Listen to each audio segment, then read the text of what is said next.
Hello, সবাই কেমন আছেন? আজ আমি কি রান্না করলাম তাই আপনাদের সাথে শেয়ার করছি।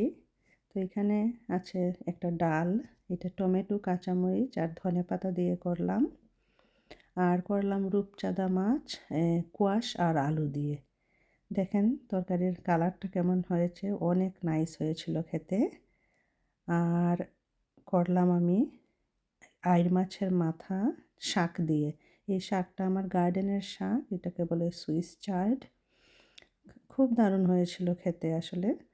আর এখানে করলাম আমি ইলিশ মাছ আলু বেগুন দিয়ে মাখো মাখো, তেমন খুব বেশি একটা আমি ঝোল দেইনি। তো সবগুলা রান্নাই খুবই নাইস হয়েছিল খেতে। আর আমার যে ডালটা করেছিলাম, ডালে আমি কোনো ফোড়ন দেইনি। তো সরিষার তেলের স্মেল, একটু কাঁচা সরিষার তেল দিয়েছিলাম। তো আজ আমার রান্নাগুলো কেমন হলো জানাবেন। Thank you for watching.